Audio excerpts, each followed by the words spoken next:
મુક્તાનંદ સ્વામી સ્વામિનારાયણ ભગવાનને બેને જેથી દીક્ષા મળી તેથી દીક્ષા મળીને ધર્મની સ્થાપના કરવાનો જરાય ઈચ્છા ને હેતુ નહીં, પણ સંતોએ આજ્ઞા કરી, ગુરુએ આજ્ઞા કરી કે તમને જે દેખાણું છે, તમને જે 5 નિયમ પાળવાના ફાયદા થયા છે એ તમે તમારા આશ્રિતોને સમજાવો કે અમે 5 તમારી જેમ જ હતા, 2 હાથ 2 આંખ 1 માથું એવું જ હતું, પણ આ 5 નિયમ આ 5 મર્યાદા અમે પાલન કરી તો અમારો મેળ આવી ગયો. તમે અમારી નામની માળા પહેરીને 5 પાળો, તમને ન ઓળખતા હોય ને તમને જેથી ઠાકોરજી રામકૃષ્ણ હરિકૃષ્ણ રાધાકૃષ્ણ ન દેખાય તેથી મારું નામ દેજો કે નીલકંઠ વર્ણિને ઘનશ્યામને જે સ્વરૂપ જોયું હતું એ સ્વરૂપ જોવું છે. તો મને જે રાધાકૃષ્ણ મહાપ્રભુજીને જે ઠાકોરજીનું દર્શન થયું એ જ વૈષ્ણવને હરિભગતને દર્શન થાય.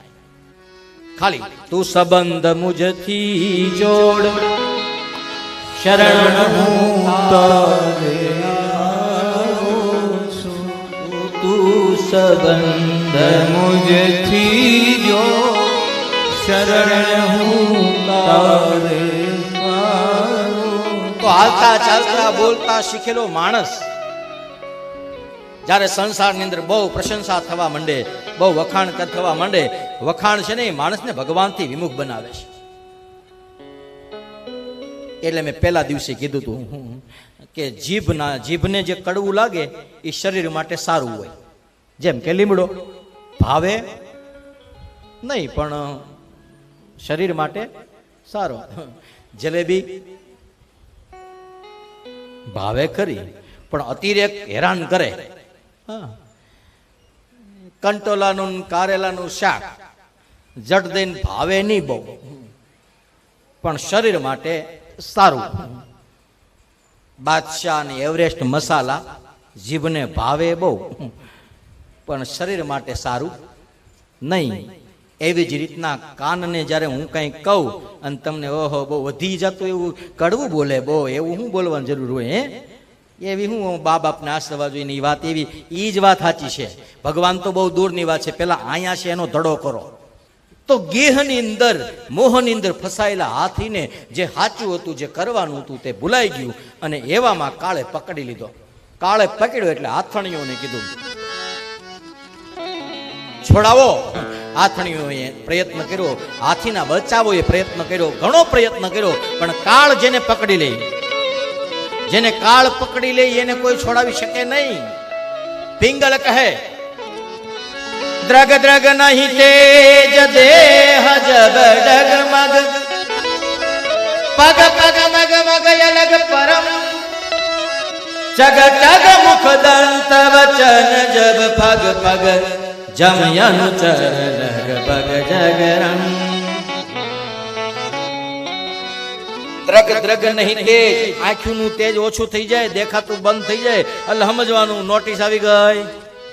દ્રગ દ્રગ નહીં તેજ. ઘણું હાલીને કથામાં જવું છે પણ પુગાવવામાં થાકી જઈએ, સમજવાનું કે હજી આ બીજી નોટિસ છે.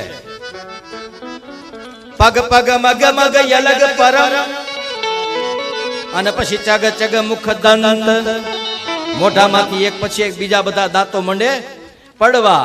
એ દાંત મંડે પડવા એટલે બોલવું હોય શીરો અને બોલાઈ જાય જીવો.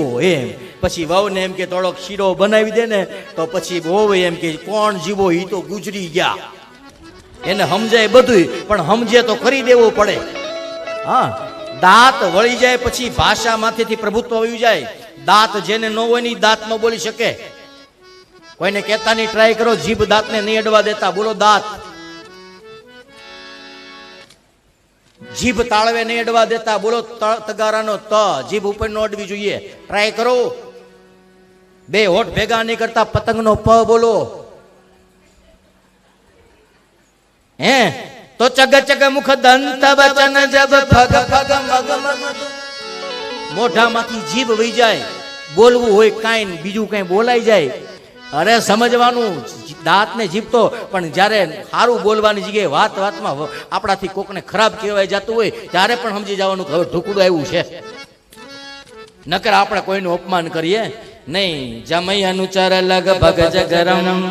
હવે સમજવાનું કે કાળ નીકળ્યો છે અને આવે પછી કોઈના સંબંધો કોઈના છેડાવો હાલતા નથી. એ હાથીને બહુ પ્રયત્ન કરીને અંદરથી બહાર કાઢવાનો પ્રયત્ન કર્યો કુંડલા લઈ ગયા દવાખાને ને અમરેલી લઈ ગયા ને અમરેલીથી અમદાવાદ ને રાજકોટ ને ભાવનગર ને મુંબઈ જસલોક સુધી ગયા અને જસલોકમાં જ્યાં બતાવ્યું કે હવે આને બચાવો, આનું કંઈક કરો. અને ત્યારે ડોક્ટરે કીધું કે આનું તો ઠીક છે પણ તમને કીધું આને કોરોના છે. તો જે લઈને ગયા હતા ને એ મૂકીને વી એવા કે આને કોરોના તો રાખો, તમે રાખો. તો હાથી જેને પકડ્યો તો એ હાથીની હારે ડૂબવા લાગ્યા બધા જીવ, એના પ્રાણીઓ, એની ઇન્દ્રિયો, એની સાથે રહેલું બધું જ્યારે ડૂબવા લાગ્યું ત્યારે બધાય પોતે થોડા ડૂબે.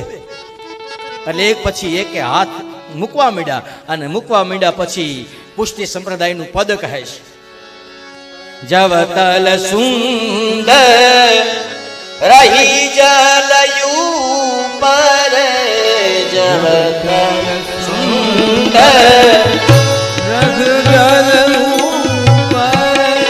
તબરી નામ પુકારો, તબરી નામ પુકારો,